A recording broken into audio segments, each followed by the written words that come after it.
आप उसके गाने पे डांस करते हैं? सुना आपने क्या बोला इन्होंने? जो करीना कपूर हैं उनके गानों पे डांस करते हैं। खाना बना मुझे छोटा बोले भाई ये बात समझ में आई आपने? अब ये मत बोलते ये वाली बात समझ में नहीं आई सर। ये रिएक्ट पे बनी हुई एप्लीकेशन है। कैसे बनी अब अभी इसकी बात नहीं कर रहे। मैं आपको एक एप्लीकेशन दिखा रहा हूँ। आपको देखने से लग रहा है कि ये एक HTML की एक फाइल होगी, उस पर बनी हुई होगी। सिंपल सही लग रहा होगा ना, देखिए कि HTML की एक वेबसाइट है, उस पर काम चल रहा है, लेकिन ये किस पे बनी हुई है? रिएक्ट पे। अगर मैं इसके इंस्पेक्ट एलिमेंट में जाऊं तो ये देखें यहाँ पे मेरा डिव होगा, डिव के अंदर नैव है, नैव के अंदर मेरे पास डिफॉल्ट डिव है, कंटेनर है, फिर उसके बाद क्लासेस है, ऑल डिव है, कार्ड्स बने हुए हैं, देयर आर मेनी थिंग्स। लेकिन ये क्या कर रहा है कि मुझे HTML जो रेंडर हो रही है ना वो दिखा रहा है। लेकिन इसमें एक प्रॉब्लम है, मैंने जो आपको प्रॉब्लम बताई थी ना, वो प्रॉब्लम क्या है? बेसिक प्रॉब्लम, अगर मैं कंट्रोल यू करूंगा ना, कंट्रोल यू, तो ये क्या कहलाता है आपका? Source code. क्या कहलाता है? Source code. सोर्स कोड वो कोड होता है जो सर्वर से मेरे पास आया और ब्राउजर पे रेंडर हुआ है। सर्वर से मेरे पास आया, ब्राउजर पे रेंडर हुआ है, मतलब ब्राउजर पे वो चीज दिख रही है। इसके अंदर ना आपको कहीं भी, अगर मैं इस कोड को जूम इन करूँ ना,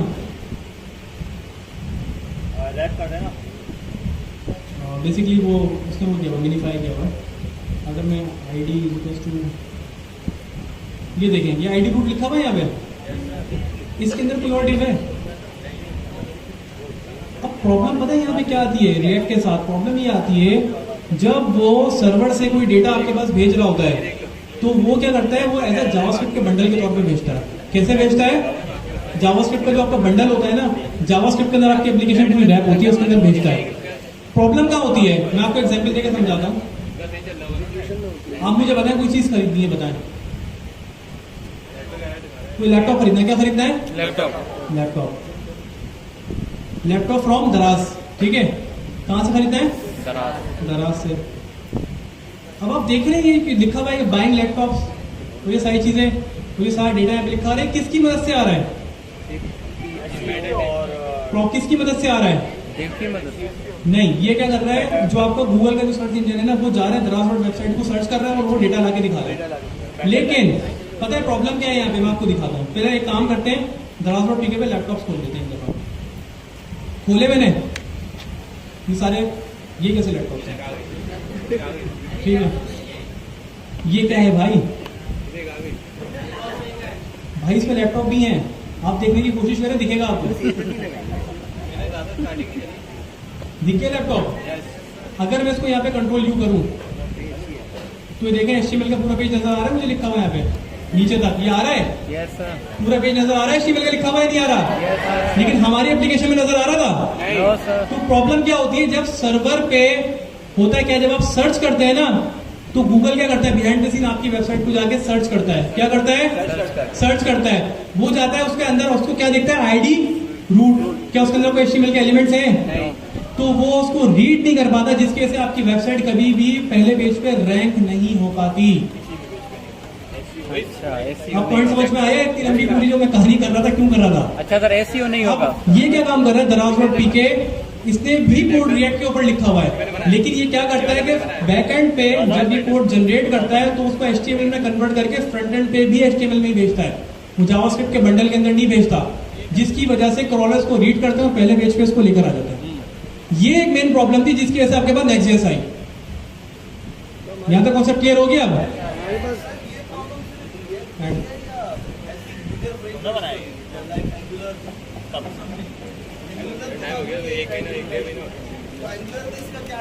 एक तो बड़ी हुई ना मैंने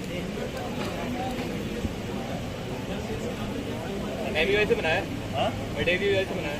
अच्छा, तो प्रॉब्लम समझ में आ गई आपको कि नेक्स्ट.जेएस आई है?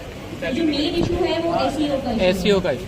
लेकिन हमने जब HTML पढ़ा था तो हमने इसमें जो टैग्स पढ़े थे, तो हमने स्ट्रॉन्ग और बोल्ड का टैग देखा था, ठीक है, इटालिक एम्फेसिस का टैग देखा था, एड्रेस का टैग देखा था, ब्लॉक कोड का टैग देखा था। क्यों देखा था हमने सब कुछ? क्योंकि हमें क्या करना था, हमें अपनी वेबसाइट को रैंकिंग करवानी थी।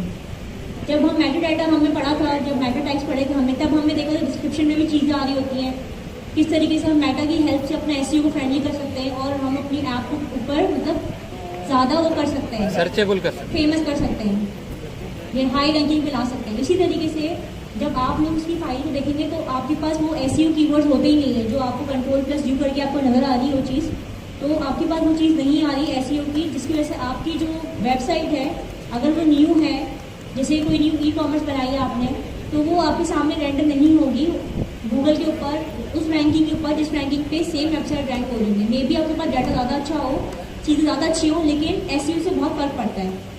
तो SEO ऑप्टिमाइजेशन में जो इशू था, जो चैलेंजेस थे, उस वजह से भी जो है आपको फिर Next.js को इन्होंने इम्प्लीमेंट करवाया, फ्रेमवर्क बनाया, ताकि वो वाले चैलेंजेस यहाँ से कवर हो जाए।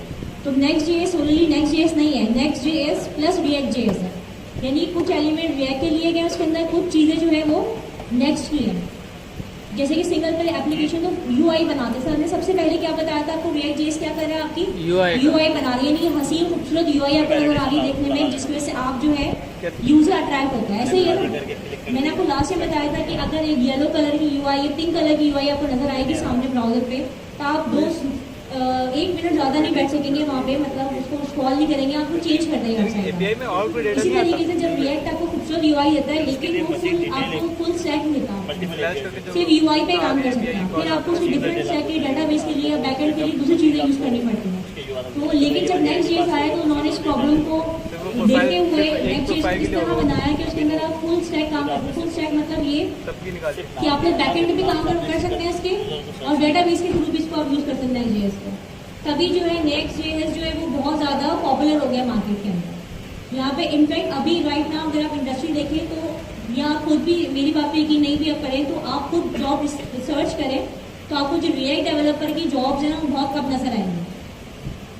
जॉब सिर्फ उनके पास है जिनकी ऑलरेडी एप्लीकेशन चल रही है React के ऊपर, लेकिन अभी जो आपको मार्केट में नजर आएगा वो सिर्फ Next.js नजर आएगा, क्योंकि Next.js 13, 40 इससे भी अबव अब जो है वो आपके फीचर्स आते हैं, वर्जन्स आते हैं आपके। Thank you very much. और बेसिक कॉन्सेप्ट क्लियर हो गया यहाँ तक।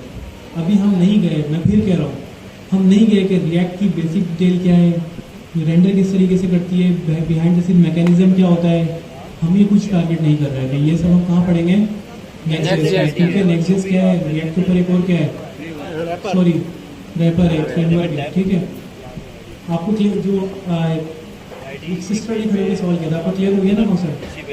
ठीक है, तो यहाँ से चीज़ें क्लियर है आपकी ना। अब ये कंफ्यूज मत हो सर ये React चल कैसे रही है, इसको छोड़ दें, बिल्कुल छोड़ दें। अभी सिर्फ रिलैक्स हो गए, सिर्फ ये समझें कि बेसिक प्रॉब्लम क्या था। अब मैं आपको एक एक्सटेंशन बता रहा हूँ, वो आप लोग अपने सब लोग ना गूगल क्रोम पे इंस्टॉल करेंगे, आप लिखेंगे React Dev Tools। जब आप इस पर क्लिक करेंगे ना, आपके पास सबसे पहली एक्सटेंशन आ जाएगी, घर पे कर लीजिएगा भले आप इस पर क्लिक करेंगे, क्लिक करने के बाद यहाँ पे लिखा होगा ऐड टू क्रोम, आप कर देंगे तो ये क्या करेगी, एक्सटेंशन आपके क्रोम में इंस्टॉल कर देगी। अब ये एक्सटेंशन करेगी क्या है मैं आपको समझाता हूँ। ये मेरी एप्लीकेशन खुली हुई थी गिटहब फाइंडर की, मैं इसको दोबारा खोलता हूँ, ठीक है। मैं इस एप्लीकेशन को एक दफ़ा रिफ्रेश करता हूँ, और से देखिएगा। जब मैंने इस एप्लीकेशन को रिफ्रेश किया ना, तो यहाँ पे देखें जो React की एक्सटेंशन मैंने बनाई थी, ये लाइट इसके अंदर ब्लिंक हो गई, मतलब इसके अंदर दिखा रहा है कि ये किस पे बनी हुई वेबसाइट, React पे बनी हुई है। किस पे बनी हुई है, React पे। अगर मैं क्लिक करूँ तो बता भी रहा होगा the page is using the production build of React। मैं इसको जूम नहीं कर सकता यहाँ पे, वरना मैं जूम करके दिखाता आपको। तो इसका मतलब क्या है, ये किस पे बनी हुई है, React। अब मैं आपको साबित करता हूँ कि दराज.p के React पे बनी हुई है नहीं बनी हुई। ठीक है, मैं दराज पे आया, मैंने इसको रिफ्रेश किया, बताएं क्या ये React पे बनी हुई नहीं बनी हुई है, बनी हुई है ना। शुरू में यही कहा था कि किस पे बनी हुई है, ये React पे। साबित हो गई ये बात। लेकिन अब दोनों एप्लीकेशन में आप फर्क देखें, अगर मैं इसका सोर्स कोड देखता हूँ, सोर्स कोड किसको कहते हैं, वो वाला कोड जिस पे वेबसाइट आपकी चल रही है बनने के बाद, सोर्स कोड उसको कहते हैं। ठीक है, सोर्स कोड किसको कहते हैं, जिस पे आपकी एप्लीकेशन जो आपने कोड लिखा ना, जो आपने लिखा था आप एप्लीकेशन बनाते हुए, हम उसको सोर्स कोड बोलते हैं। क्या बोलते हैं उसको हम, सोर्स कोड। Source code. अगर मैं इसको कंट्रोल यू करूं तो आप इसके अंदर देखें मुझे HTML नजर नहीं आ रही कहीं पे भी। मैं इसको क्लियर कर दूं, लाइन रैप कर देता हूं। अगर मैं नीचे आके देखूं तो देखें यहाँ पे मेरे पास HTML मुझे कहीं भी नजर नहीं आ रही। यहाँ पे देखें पूरी जावास्क्रिप्ट लिखी हुई है, ये पूरी जावास्क्रिप्ट है, देख रहे हैं। इसमें HTML की नजर आ रही है, आपको नजर नहीं आएगी, इसमें पूरी जावास्क्रिप्ट लिखी हुई है। अगर मैं इसी के दोबारा सोर्स कोड पे आ जाऊँ, दोबारा दराज.p की, ये भी React पे बनी हुई देखिएगा, लेकिन इसका सोर्स कोड नजर आ रहा है, पूरा HTML नजर आ रही है इसमें, ये आ रही है नजर, लिंक लगे हुए हैं, मेटा लगा हुआ है। ठीक है, बॉडी लगी हुई है, बॉडी के अंदर फिर आप यहाँ पे नीचे आके देखें तो ये आपके पास डिव लगे हुए मल्टीपल, ठीक है, इनमें क्लासेस लगी हुई है, एंकर टैग लगे हुए हैं। ये भी रिएक्ट पे बनी हुई है ना, किस पे बनी हुई है ये? रिएक्ट पे बनी हुई है। किस पे बनी हुई है? लेकिन दोनों में फर्क है। एक क्या हो रहा है कि जो आपके पास पूरी एज जावास्क्रिप्ट बंडल होकर आ रही है, और एक रिएक्ट क्या काम कर रही है कि वो सर्वर को पूरी वेबसाइट बनाती है, HTML में कन्वर्ट करती है और वो HTML फ्रंट एंड पे भेजती है। आपको इसका फायदा क्या हुआ? फायदा ये हुआ, दोनों ही सूरतों में आपके पास पीछे रीयूजेबल कंपोनेंट्स हैं। दोनों ही सूरतों में आपके पास क्या है? पीछे रीयूजेबल कंपोनेंट्स हैं। चाहे तो आप सर्वर से HTML बना के उसको भेजें, या जावास्क्रिप्ट की फाइल बना के भेजें आप, ये जावास्क्रिप्ट के अंदर बंडल करके भेजें आप। ये आपकी अपनी आप चॉइस है। क्या है आपकी ये? अगर ऐसी वेबसाइट है जिस पे आपको स्टोर है आपका, जिस पे आपको जूते बेचने हैं, तो आप डेफिनेटली ऐसी वेबसाइट बनाएंगे जो HTML पीछे सर्वर से रेंडर होकर आपके पास आए रिएक्ट के ऊपर, ठीक है। और ऐसी वेबसाइट है जो आपने इंटरनल यूज करनी है। फॉर एग्जांपल आपने एक डैशबोर्ड बना दिया जिसके अंदर सिर्फ आपकी ऑर्गेनाइजेशन यूज करेगी। डैशबोर्ड फॉर एग्जांपल लोगों की अटेंडेंस लगानी है। क्या करना है? लोगों की अटेंडेंस लगानी है। क्या ये सॉफ्टवेयर हमें कहीं गूगल पे दिखाना है? ये इंटरनल यूज के लिए हमारे है, गूगल पे जरूरत है, तो हम क्या करेंगे? उसको सिंपल रिएक्ट बना लेंगे। बात समझ में आई? लेकिन आपके पास कंट्रोल कहां पे आया? जब आपने रीयूजेबल कंपोनेंट्स बनाना शुरू करे। दोनों ही सूरतों में आपके पास क्या है? कंट्रोल मिल गया आपको पूरा। मिल गया? क्लियर हुई ये चीज? बेसिक कॉन्सेप्ट क्लियर हुआ? अब एक काम करते हैं, रिएक्ट पे छोटी सी वेबसाइट बना ले अभी, या नहीं बनाए? बनाए या नहीं बनाए? एक हेडर बनाते हैं, एक फुटर बनाते हैं, बीच में कंटेंट रख देते हैं छोटा सा। कर ले ये काम? कर ले मैडम, ठीक है। आ जाए अपनी रिएक्ट की एप्लीकेशन के ऊपर। सिंपल, आपने किस फोल्डर में काम करना है? SRC के फोल्डर में। किस में करना है? अभी मैं नहीं बता रहा कि आप कंपोनेंट्स का फोल्डर बनाएं, कुछ करें, हम रूट पे डायरेक्ट काम करेंगे। क्या करेंगे? चले जी, इसको क्लीन करते हैं सबसे पहले सारी चीजों को ना। ये क्लीन हो गया, नेम ये भी उड़ा देते हैं, हमें नेम की जरूरत नहीं है, ये भी उड़ा देते हैं हम।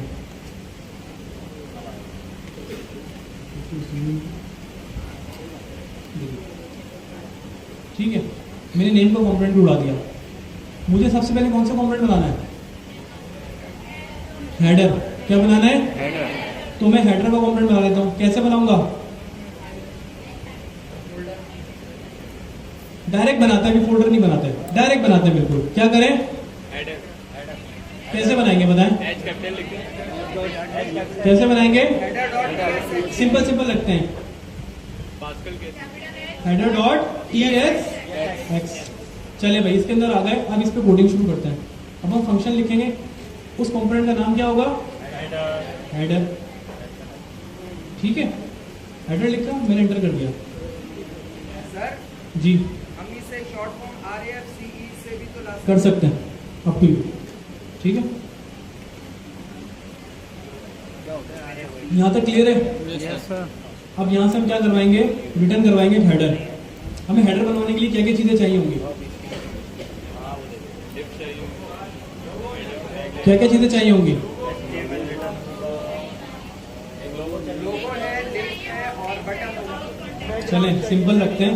सबसे पहले काम करते हैं, इसको ना हाथ का एक्सपोर्ट भी कर लेते हैं ताकि हम भूले नहीं बाद में। एक्सपोर्ट डिफॉल्ट हेडर, ठीक है, ये एक्सपोर्ट हो गया मेरे पास से। ठीक है, अब यहाँ पे हम क्या लगाएंगे? कौन सा कीवर्ड लगाएंगे? रिटर्न का। कौन सा कीवर्ड लगाएंगे? रिटर्न का। अब इसके अंदर हम क्या, हम हेडर की ये यूज कर सकते हैं? क्या सिमेंटिक मार्कअप है या नहीं है? है ना? ठीक है, हेडर आ गया, सही है। अब उसके अंदर हमने क्या बनाना है? लोगो। क्या बनाना है? ठीक है, कैसे बनेगा? डिव में। डिव के अंदर हम लिख देते हैं माई लोगो। सही है, क्लियर हो गया? फिर उसके बाद हम क्या करेंगे? सर हम लिंक लगाएंगे, होम अबाउट। लिंक छोड़ दें अभी आप। सर्च बार, नेव बार होती है हेडर में? नेव बार होती नहीं होती? नेविगेशन होती नहीं होती? Yes sir. कैसे बनाएंगे उसको? नेव के पहले टैग जी, पहले नेव टैग लिखेंगे। ULLI से बनाते हैं, डायरेक्ट बनाते हैं आप लोग? सर नेव ULLI से बनाते हैं ना? कितने स्टूडेंट्स इन्होंने ULLI से नहीं बनाया अभी तक? तो कितने स्टूडेंट्स ने ULLI से नेव बार बनाया? ठीक है, तो जिन्होंने नहीं बनाया वो घर पे आके लाजमी बनाएंगे। असाइनमेंट था ना? अब आपने एक लोगो लिख दिया, लोगो के साथ फॉर एग्जांपल मैं एक नैव बनाता हूँ, यहाँ पे क्या बनाता हूँ, नैव, दिस इज नैव। सिंपल लगता है, अभी इसमें नैव नहीं डाल रहे अभी हम, ठीक है। अब क्या करें, इस कंपोनेंट पे काम करते हैं, रेंडर करते हैं, कहाँ पे, हेडर के अंदर। कहाँ रेंडर करें, हेडर के अंदर, सॉरी रेंडर करते हैं ऐप के अंदर। कैसे इंपोर्ट करेंगे, इंपोर्ट हेडर फ्रॉम, क्योंकि हमारे पास वही डायरेक्टरी में ./हेडर, इसको यहाँ पे चला के देखते हैं कि चलता है नहीं चलता। मैंने क्लिक किया हेडर, ठीक है। यूआई पे जाके देखते हैं कोई चेंज आया, सारी एप्लीकेशन को बंद कर देंगे। माई लोगो दिस इज नैव, चल गया, फाइन। अब एक काम करते हैं, डिफॉल्ट केसेस हटा दे, केसेस हटा दे, ठीक है। यहाँ तक क्लियर है। आगे आ जाए, इससे आगे थोड़ा सा, अगर मैं हेडर के अंदर आ जाऊँ, अब मुझे इसकी थोड़ी सी स्टाइलिंग करनी है, तो मैं क्या करूँगा, स्टाइलिंग कैसे करूँगा, CSS फाइल कोड बनाए और कोड करें। मैं काम करता हूँ, प्योर CSS लगाता हूँ। टेलमेंट हम नेक्स्ट के साथ देखेंगे इंशाल्लाह, ठीक है। प्योर CSS लगाई है ना आप लोगों ने, यस सर, लगाई है नहीं लगाई, यस सर। चलें एक काम करते हैं, हेडर के अंदर, क्योंकि अभी CSS लिखनी है मुझे, तो मैं यहाँ पे एक फाइल बनाऊंगा हेडर डॉट। लेकिन ये प्रॉब्लम आ रही है, ये प्रॉब्लम क्या आ रही है, एक ही फाइल में हमारे पास सारी, एक ही बुक में, एक ही फोल्डर में सारी चीजें आ रही है, पढ़ने में प्रॉब्लम हो रही है। तो हम क्या करते हैं, अपने कोड को ऑर्गेनाइज करने के लिए क्या करते हैं, फोल्डर में रख देते हैं, ग्रुप कर देते हैं। तो मैं क्या करूंगा, यहाँ पे एक फोल्डर बना लूंगा, किस नाम से, हेडर के नाम से, तो किस नाम से, हेडर के अंदर के नाम से। उस हेडर के अंदर मैं क्या करूंगा, हेडर डॉट TSX और हेडर डॉट CSS दोनों को उठा के इसमें रख दूंगा। सही हो गया। अब क्या हुआ कि मुझे पता हुआ हेडर के अंदर मेरे पास यहाँ CSS है और यहाँ पे बस कंपोनेंट की फाइल पड़ी हुई है। अब इसके अंदर एक काम करते हैं, थोड़ी सी CSS लगाते हैं। CSS लगाने का तरीका, आपने फाइल बनाई, आप फाइल इंपोर्ट कैसे करेंगे, उसी कंपोनेंट में आप इंपोर्ट डबल कोड या सिंगल कोड ओपन करेंगे, ./ और आप उस फाइल का नाम लिख देंगे यहाँ पे, हेडर डॉट CSS, ठीक है। क्लियर हो गया। अब मैं यहाँ पे CSS लिखता हूँ हेडर की, ये मैंने कौन सा सेलेक्टर यूज किया है, कौन सा सेलेक्टर यूज किया है, टाइप सेलेक्टर यूज किया है ना। एक काम करता हूँ, मैं इसका डिस्प्ले क्या करता हूँ, फ्लेक्स पढ़ा था आपने, फ्लेक्स बॉक्स किसी ने पढ़ा था ना, फ्लेक्स बॉक्स पढ़ा है आप लोगों ने, पढ़ाया था ना, सलीम ने आपको पढ़ाया था ना, फ्लेक्स बॉक्स, आइडिया है ना आप लोगों को इस चीज का, जी जो नैव बार बनाया था, तो समझे कि वही नैव बार दोबारा बना रहे हैं आप लोग, लेकिन जावास्क्रिप्ट में नहीं बल्कि रिएक्ट जेएस में। तो वो कॉन्सेप्ट सामने रखते हुए सुनिएगा, तो फिर आप लोग रिलेट कर पाएंगे दोनों चीजों को, ठीक है। खाली आई गया, मैंने डिस्प्ले क्या किया, हेडर का फ्लेक्स कर दिया। चलिए देखते हैं इससे कोई फर्क पड़ा, तो इससे इतना तो फर्क पड़ गया, ये जो नीचे नीचे आ रहे थे एक लाइन में आ गए, दोनों एक दूसरे के नीचे थे ना, ये एक लाइन में आ गए।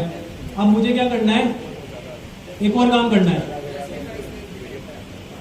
एक काम करता हूँ, सबसे पहले ना इसका बैकग्राउंड कलर देता हूँ, बैकग्राउंड कलर में क्या दे दूँ यहाँ पे, चले भाई थोड़ा ब्लू यूज कर लेते ताकि सबको नजर आ जाए पीछे, दिख गया हेडर का। थोड़ी सी पैडिंग दे देता हूँ ताकि देखने में थोड़ा खूबसूरत लगे। पैडिंग कितनी दे दूँ, 10 पिक्सल दे दूँ। इसका मतलब क्या है, टॉप राइट बॉटम लेफ्ट चारों तरफ 10 पिक्सल पैडिंग क्या हो जाएगी, क्या हो जाएगी। थोड़ा बेहतर हो गया अब दिखने में, और हो गया थोड़ा बेहतर। Yes sir. चलें अब एक काम करते हैं, जस्टिफाई कंटेंट क्या होगा, स्पेस बिटवीन। देख रहे हैं, एक लेफ्ट साइड पे चले गया और एक आपके पास कहाँ चले गया, राइट साइड पे। और इसी तरीके से आपका एक हेडर छोटा सा तैयार हो गया। अब मैं चाहूँ तो इसके अंदर पूरी नैव बार बना सकता हूँ, नहीं बना सकता, बन गया हेडर। इसी तरीके से एक छोटा सा फुटर बना लेते हैं हाथ के आसपास, सिंपल सा। मैं आपको सिर्फ बेसिक कॉन्सेप्ट क्लियर कर रहा हूँ। फुटर के अंदर आप आपने क्या लिखा, फुटर डॉट TSX और फुटर डॉट CSS। TSX में आते हैं, हम फंक्शन में आते हैं फुटर के नाम से, ठीक है। मैं रिटर्न करवाऊंगा यहाँ से फुटर का है ना, ये नहीं है टैग, है या नहीं है, ठीक है। फुटर के अंदर क्या लिखूंगा, दिस इज माय फुटर, ठीक है। इसको मैं एक्सपोर्ट भी करा देता हूँ, डिफॉल्ट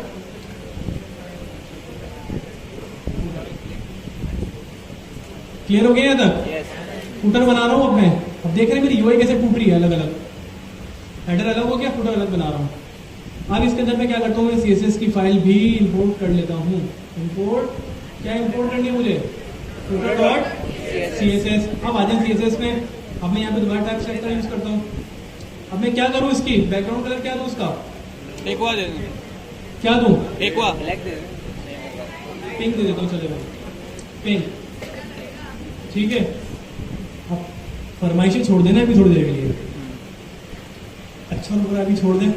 अभी हम चाहेंगे जख्मी किस्म की एक वेबसाइट बनाए, ठीक है,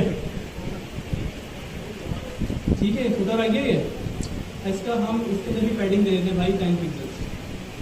पैडिंग कितनी देते हैं, 10 पिक्सल्स। और फुटर को हमें कहाँ लगाना पड़ेगा, ऐप की फाइल में। कहाँ लगाना पड़ेगा, ऐप की फाइल लाते हैं, यहाँ से इंपोर्ट करते हैं भाई, फुटर भी लो भाई, इंपोर्ट फुटर फ्रॉम // फुटर के फोल्डर में जाओ, इसके अंदर से फुटर उठाओ, सही है। यहाँ पे नीचे आपने लगा दिया फुटर, चलिए जी देखते हैं, ये फुटर आ गया, बीच में आ गया आपका हेडर और फुटर बन गया। अब बीच का आपका कंटेंट भी बनाना है, तो उसके लिए आप लोग अगर टास्क हो गए, घर पे आके खुद बनाएंगे कंटेंट का फोल्डर। मैं यहाँ पे बना के दिखा देता हूँ, छोटा सा एक डिव लेता हूँ, डिव, ठीक है। This is my content section. समझ में नहीं आ रहा होगा, लेकिन सर हो क्या रहा है, ऐसा ही है। मतलब यूआई की जो लेआउट है वो बहुत बुरा लग रहा है बुरा। इसको सही कैसे करेंगे, लेआउट को सही कैसे करेंगे।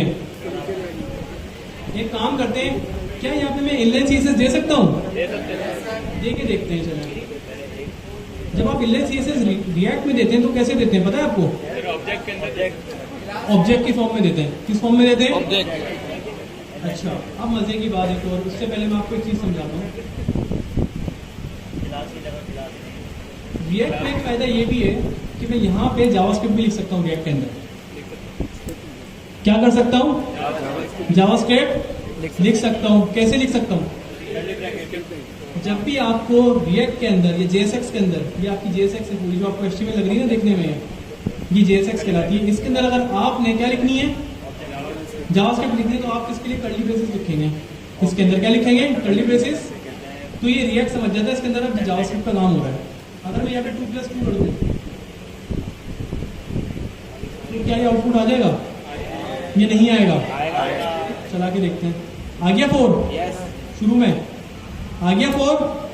JSX के अंदर अगर आपने जावास्क्रिप्ट एंटर करनी है, जावास्क्रिप्ट में काम कराना हो, तो आप उसके लिए कर्ली ब्रेसेस के अंदर लिखेंगे हमेशा। क्लियर हुआ है चीज, चले जी, यहाँ तक तो आपका क्लियर हो गया। सिंपल बिल्कुल इजी रखते हैं अभी। अब मैंने डिव के अंदर मैंने क्या किया, स्टाइल का टैग लगाया। पहला जो कर्ली ब्रेसेस है वो ये बता रहे हैं कि यहाँ से जावास्क्रिप्ट स्टार्ट हो रही है। क्या हो रही है, दूसरे जो कर्ली ब्रेसेस है वो ऑब्जेक्ट है। दूसरा कौन सा है, ऑब्जेक्ट का। अब मैं एक काम करता हूँ, उसका बैकग्राउंड कलर दे देता हूँ। ऑब्जेक्ट क्या होता है, जल्दी से बताएं, ऑब्जेक्ट क्या होता है। यहाँ मुझे पता है, फ्रंट की 2-3 रॉज पता है, पीछे से मुझे कोई बता दे। इसकी की वैल्यू पेयर होते हैं, की वैल्यू तो फ्रंट पे ही हो ना। पीछे से मुझे क्यों बता दे, बैक साइड से ऑब्जेक्ट क्या होता है और ऑब्जेक्ट हम क्यों यूज करते हैं। चलो यूज को छोड़ो, बस ऑब्जेक्ट बता दो कि होता क्या है। जी बताइए। डाटा टाइप है ऑब्जेक्ट, मतलब किस तरीके से काम करता है ऑब्जेक्ट, की वैल्यू पेयर में काम करता है, ठीक है। नेम है ना, तो नेम क्या होगा, हिना क्या होगा, नेम की है और वैल्यू है, ठीक है। इस तरीके से जैसे मैंने बताया कि जब भी हम रिएक्ट के अंदर जावास्क्रिप्ट पे काम करेंगे तो हमें उसको बताना पड़ेगा। तो इल्हाम नहीं खुद से, जैसे हम आपसे फीडबैक मांगते हैं ना, बैठक समझ आया नहीं आया, रिस्पॉन्स दें, इसी तरीके से रिएक्ट को बताना पड़ता है कि हम आपके साथ क्या कर रहे हैं यहाँ पर। तब हम जब जावास्क्रिप्ट लिखेंगे उसके अंदर तो हमें लाजमन कर्ली ब्रेसेस लगाने पड़ेंगे उसके अंदर, तब जाके वो उसे कंसीडर करेगा कि ठीक है यहाँ पे जावास्क्रिप्ट की वर्किंग हो रही है मेरे साथ। ठीक है, थैंक यू। ये CNIC जिनका है वो आगे ले जाए, क्या नाम है, दोबारा एक दफ़ा रिपीट कर देता हूँ, सैयद अनस खालिद। वरना एडमिन प्लीज ये CNIC अपने पास कलेक्ट कर लेंगे।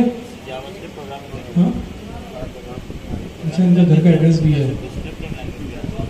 रहते नॉर्थ ट्रांसमार्ट में ही है। अच्छा ये मेरे घर के पास है थोड़ा, ठीक है। चलिए जी, क्या लिखूँ मैं, इसकी हाइट दे दूँ, जो मैंने डेप बनाया इसकी हाइट दे दूँ, एक हाइट कितनी दे दूँ, एक काम करता हूँ 600 पिक्सेल्स दे दूँ। आप देखेंगे यहाँ पे एरर आ रहा है, आपको इसलिए आ रहा है क्योंकि ये आप किस पे लिख रहे हैं कोड, ऑब्जेक्ट में, तो ये आपके पास किस में आएगा, स्ट्रिंग में आएगा। अब अगर आप आके देखें और मैं इसके अंदर कुछ लिख दूँ, दिस इज माई कॉन्टेंट, तो ये देखिए नीचे आपके पास ऊपर हेडर आ गया। अगर मैं थोड़ा साइड को छोटा करूँगा आपको अंदाजा होगा, आपको वेबसाइट आपको बनना शुरू हुई थोड़ी थोड़ी, दिख रही है। बीच में आपके पास क्या है, कंटेंट सेक्शन आ गया, नीचे क्या है आपके पास, फुटर आ गया, ऊपर क्या आ गया आपके पास, हेडर। बेसिक कॉन्सेप्ट क्लियर हुआ कि किस तरीके से रिएक्ट के अंदर वेबसाइट्स बनती है, हुआ। अब इसके अंदर आप बहुत सारे काम करवा सकते हैं कि भाई नेव पे क्लिक करूँ तो मैं यहाँ चले जाऊँ, यहाँ से वहाँ आ जाऊँ, ये काम इस तरीके से कर लूँ, काम उस तरीके से कर लूँ, देयर आर मेनी थिंग्स। जी सर, टाइप स्क्रिप्ट की जैसे हमारी स्लाइड्स बनी हुई थी, तो ये नेक्स्ट जैसी स्लाइड्स नहीं हमारी आपको मिलेगा, पूरी स्लाइड्स है। आज क्लास का पेज देखते हुए हमने नेक्स्ट डे से स्टार्ट नहीं करी, मैडम बहुत अच्छी स्लाइड्स बना के लाई है, नेक्स्ट डे से जब आप देखेंगे इंशाल्लाह आपका दिल खुश हो जाएगा, इंशाल्लाह। ठीक है। इंशाल्लाह, जज़ाकल्लाह। हाँ मुझे लगता है कुछ ज़्यादा ही हो गया, चलेगा।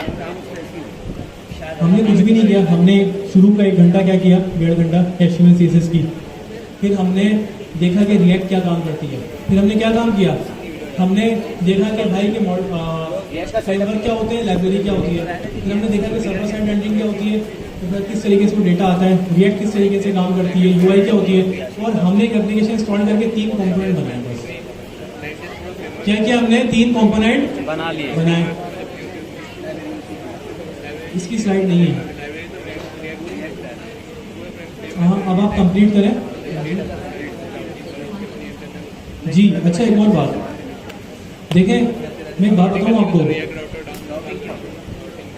जब हम यहाँ पे भी क्लास अभी एंड कर रहे हैं ना, तो उससे पहले पूरे 5 बजे तक बैठा करें। हम बैठे हुए तो आपको बैठने में क्या प्रॉब्लम है, जिस तरीके से सामान पैक हो रहा है ना, मुझे लग रहा है उठ के भागे नहीं, ठीक है। थोड़े तमाम मिजाजी के साथ पढ़ना है ना, कुछ लोग नींद पूरी करने भी आते हैं, वैसे पढ़ने आए ना आप लोग, तो अच्छी तरीके से पढ़ें और असाइनमेंट सुन के जाए। मैं एक काम करता हूँ, रिएक्ट को यहीं पे स्टॉप कर देता हूँ, ठीक है।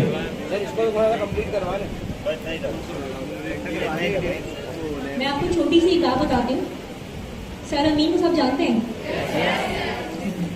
सर अमीन मेरे टीचर हैं, ठीक है। बताया भी था, जो नहीं जानते उनको बता दूँ। तो एक छोटी सी बताने की बात यह है, सर अमीन हमारा टाइम, क्लास का टाइम 4 बजे का था, 4 बजे हमारी क्लास एंड होती थी और हम कभी 4 बजे निकले नहीं हैं।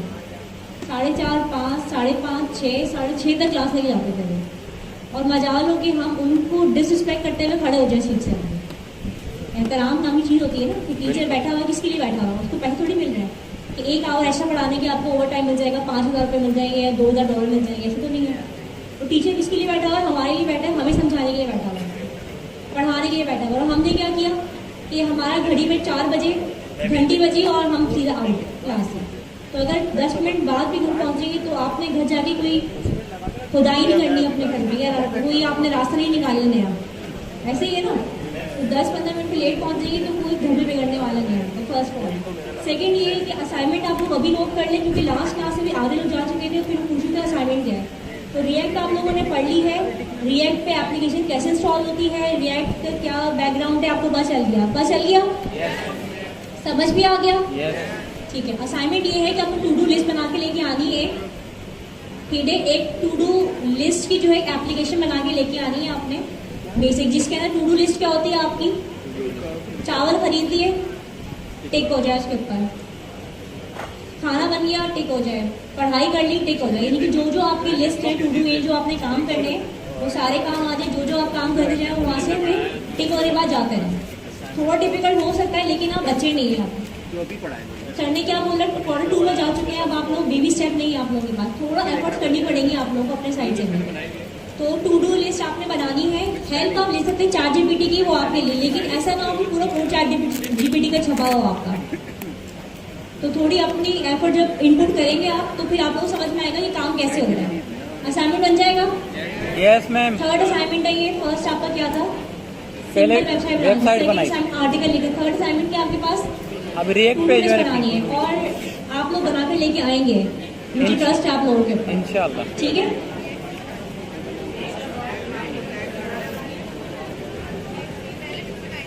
ये असाइनमेंट आपने दिखाना क्या है? हम मुझे दिखाएंगे आके अगली क्लास में, सही है? इंशाल्लाह। क्लास भी दिखाइएगा जी। लिंक्डइन बता दूं अपना, लिंक्डइन पे टैग कर देंगे, सही है।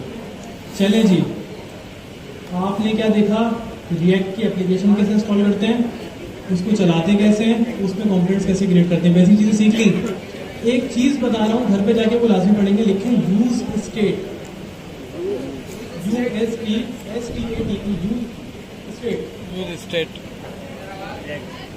Use state, USESTATE, use state, USESTATE, use state. ये रिएक्ट के अंदर एक टॉपिक है, ये घर से जाके आप लोग सब यूट्यूब से पढ़ लेंगे इंशाल्लाह। आने वाले वक्तों में जब आप नेक्स्ट करेंगे सब कवर होगा, लेकिन ये आपको हेल्प करेगा टू डू लिस्ट बनाने में। किसमें हेल्प करेगा? टू डू लिस्ट बनाने में। तो क्लियर हुआ यहाँ तक कि रिएक्ट किस तरीके से काम कर रही है, बेसिक किस तरीके से चल रही है, काम कैसे हो रहा है, ये चीज क्लियर हुई। अभी हमने रिएक्ट की बिल्ड बनाना नहीं सीखी। क्या नहीं सीखी? बिल्ड कैसे बनती है। अभी हम डेवलपमेंट सर्वर पे काम कर रहे हैं, कैसे ये देख लें। दोबारा रिफ्रेश किया, यहाँ पे रिएक्ट के एप्लीकेशन पे अगर आप आके देखेंगे ना, जो मैंने एक्सटेंशन इंस्टॉल की थी, तो ये क्या कह रहे हैं, पढ़े, this page is using the development build of react. अगर मैं आपको बात करूं, इधर आ जाए, इसको रिफ्रेश करूं, तो यहाँ पे क्या लिखा हुआ है, this page is using the production build of react. जब आप कोई काम कर रहे होते हैं ना, जब तक आप कोई डेवलपमेंट कर रहे होते हैं, तो हम उसको डेव मोड कहते हैं। क्या कहते हैं?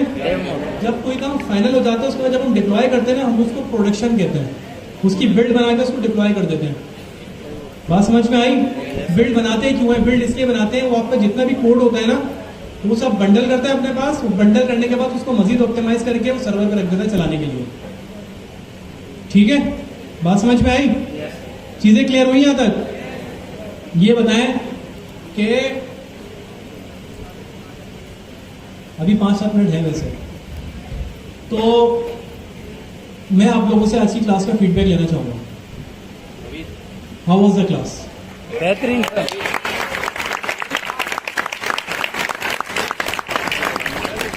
कॉन्सेप्ट क्लियर हुआ आपके? चीजें समझ में आई कि उन्होंने आपके बेसिक से और HTML CSS से कॉन्सेप्ट्स इतने अच्छे क्लियर किए कि यहां तक आप लोग इजीली इसको ग्रैब कर सके। इसकी ग्रैब कर सकते इंशाअल्लाह ताला इस क्वार्टर में पढ़ेंगे और अच्छे तरीके से पढ़ेंगे, रिलैक्स होके पढ़ेंगे, नो टेंशन, बिल्कुल चिल होके पढ़ना है आपने। लेकिन चिल का मतलब ये भी नहीं कि आप नींद पूरी करें, ठीक है? नींद पूरी नहीं करनी है आपने, बाकी सारे काम करने हैं। और घर से जितना पढ़कर आएंगे उतना फायदा होगा इंशाअल्लाह। इतवार बगाड़ लगता है, वहां पे ना बशीर भाई बैठते हैं, उनके पास किताबें मिलती हैं पुरानी। भाईजान रिएक्ट जेएस की वेबसाइट से पढ़ ले, उसकी ऑफिशियल वेबसाइट है। हाँ देखिए, आप लोगों को रिएक्ट करनी है ना, बेहतरीन जगह है डॉक्यूमेंटेशन।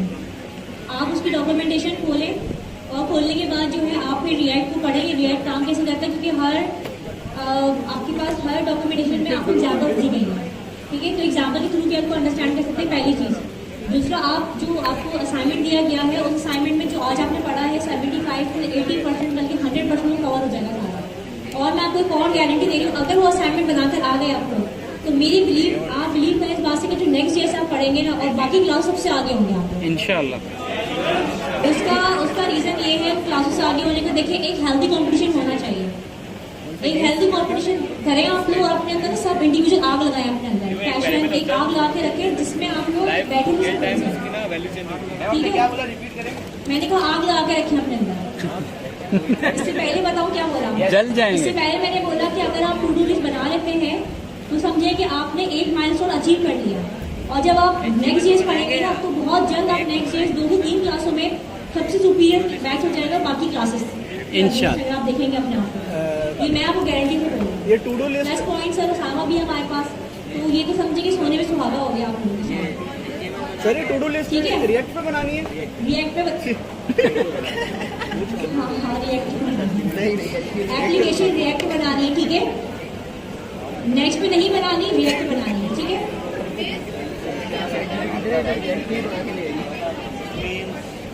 क्या करूं? कोड दिखा दो। ये वाला कोड तो मैं शेयर नहीं करूँगा। इसके लिए आपको घर से बिरयानी बना के लानी पड़ेगी। मैं रीज़न देता हूँ, ये कोड आपको भी क्यों नहीं देना चाहता। मैं चाहता हूँ कि आप स्क्रैच से दोबारा बनाएं। जी देख लें, कुछ भी नहीं है, सिंपल सा कोड है।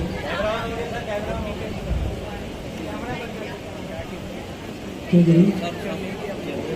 हाँ तो कर लें, रिकॉर्ड कर लें, कोई मसला नहीं है। मैं एक छोटी सी एग्जाम्पल देता हूँ। 3 दिन बाद पब्लिश करते आपने यूट्यूब कीजिएगा फ्री डाइविंग होती क्या है, एग्जाम्पल देकर समझाता हूँ आपको एक चीज़। वहाँ पे 1000 वीडियोस देखी है समंदर में डाइव कैसे करनी है, बनी हुई है, लेकिन आप उस वीडियो को देख के समंदर में डाइव करके दिखाएं। आप करेंगे जरूर, वापसी 4 कंधों पे आएंगे मोस्ट प्रोबेबली। सर चार कंधों पे भी नहीं आएंगे सर। और 4 कंधों पे जाने के लिए पहले कश्ती आएगी आपको लेने के लिए। सर, शौकत की आवाज आई है पीछे से, लगता है। तो मेरा कहने का मकसद ये है कि अगर आप वीडियो से देख भी लेंगे ना, जब तक आप खुद से प्रैक्टिस नहीं करेंगे ना, तब तक आप नहीं पहुंच सकते यहाँ पर। सही है, अच्छा शौकत है। ठीक है। अरे भाई ऑफिशियल वेबसाइट, बस इससे ज्यादा कुछ भी नहीं है। react.dev अभी तो लिखा ही शुरू है, सब कुछ है उसमें। गेट स्टार्टेड पे क्लिक तो करें दफा, सब कुछ है उसमें। चले जी, यहाँ क्लास रैप अप करते हैं। किसी को सवाल करने तो मेरे पास स्टेज पर कर ले। लेकिन एक बात जो मेरा हमेशा से रूल रहा है, पहले गर्ल्स आ जाए उनको एंटरटेन करेंगे, फिर बॉयज। सर